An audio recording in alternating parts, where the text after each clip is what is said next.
Today, the Ides of March, is the day Julius Caesar was betrayed by those he trusted. Today we gather as Anonymous to call attention to another betrayal of trust, that of the Church of Scientology upon its followers.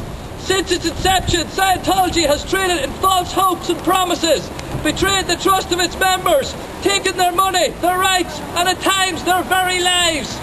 The Church has and continues to lie to them and the world.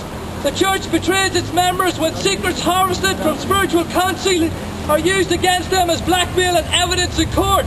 The Church betrays its members when they demand members disconnect from family and friends who question the Church. The Church betrays its members when they discourage the taking of prescribed psychiatric medications, a practice which has led to a number of shocking murders and suicides. In the month since our first worldwide protest, there is a new public consciousness around the crimes of the Church. We have seen an unprecedented flood of Scientologists join with us across the world to testify about these abuses. To the Scientologists who fear us, you have nothing to fear from our peaceful protests.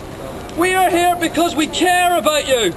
We demonstrate only because of the abuses of the Church management, and we stand by your individual freedom of religion. We urge you, Scientologists, to re-examine the facts you have been told. How is your money spent? Why does your leader, David Miscavige, demand so much of it? We have our own Miscavige, Jenna Miscavige-Hill, David's niece, who stands with us today.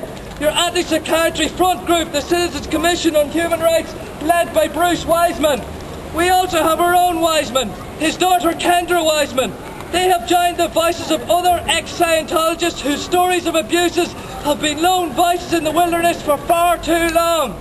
We, Anonymous, wait for the day when, like the Berlin Wall, the wall of silence around the lies of the Church will fall. Like the East German government of the past, the Church of Scientology has its own secret service to spy on its members and outside critics. It encourages its own members to betray others for being out ethics. It blackmails members. It commits atrocities through the operation of church prisons and slave camps under the guise of Rehabilitation Project Force. Members of the Sea Org have been forced into accepting abortions against their wishes. Upstart privileged members have abused women and children with impunity.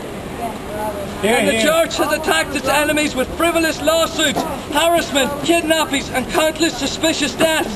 The world holds no place for organised crime perpetrated on this scale.